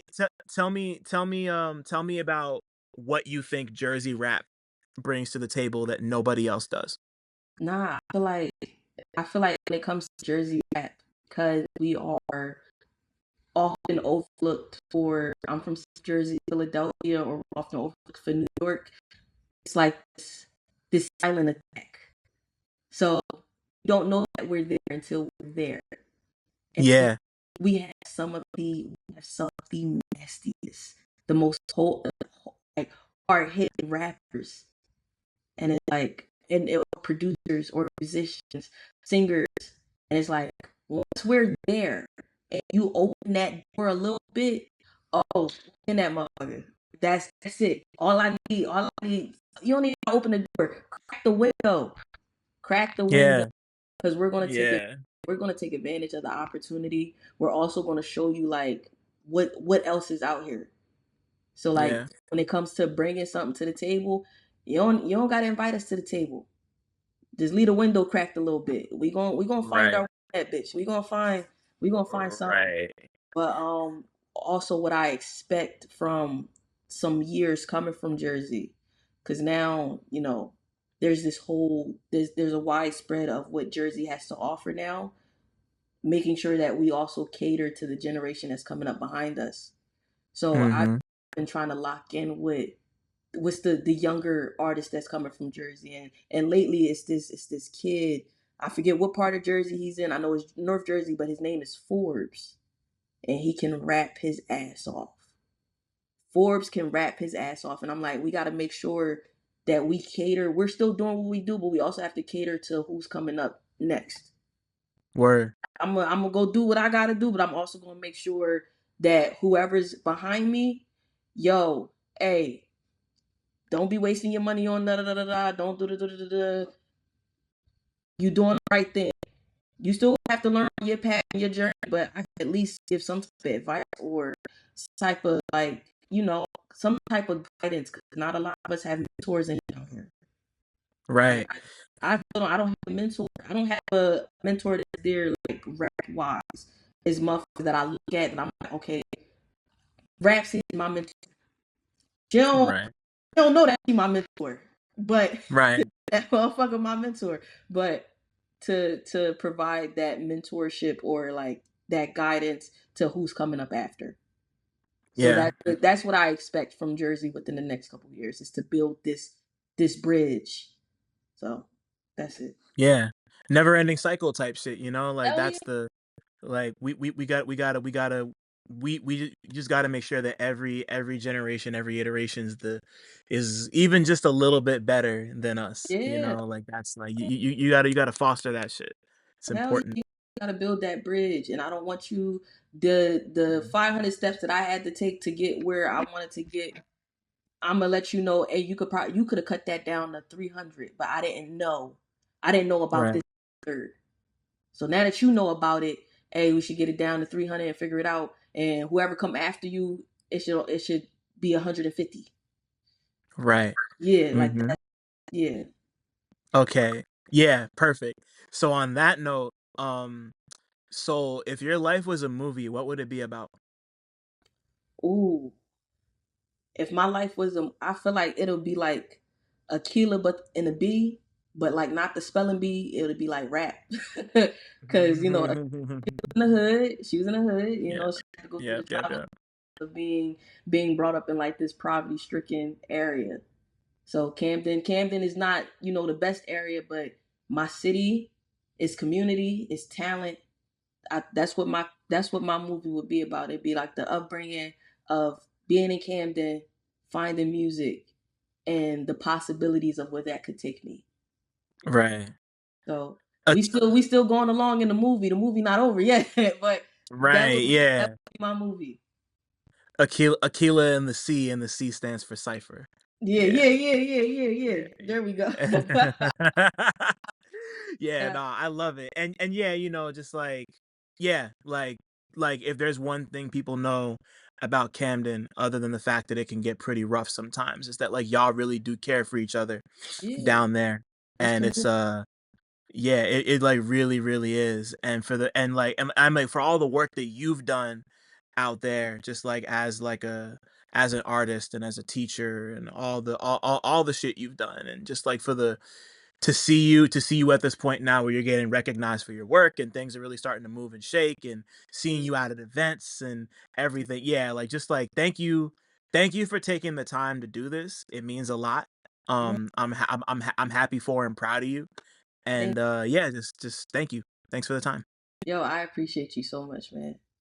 Like this is Yeah. this has made my day. I was about to go to the studio, but when I got hit and was like, hey, here's the info, hey, we gonna have to move this back. I turned back around. I'm like, I gotta go back home. Gotta go back home. Nah, I'm happy to put a little fuel in the tank before you go and record some music. That's like if yeah, like if I can give that and offer a good convo and spread the word, then I've done my job. So Man, nah, you appreciate it, man. Hell of a lot. thank you. Honestly. Thanks for listening. Shout out to y'all for making it this far. And shout out to all the black people listening too, because y'all really impeccable. Don't forget to like, subscribe, and tell a friend to come through next time. 1.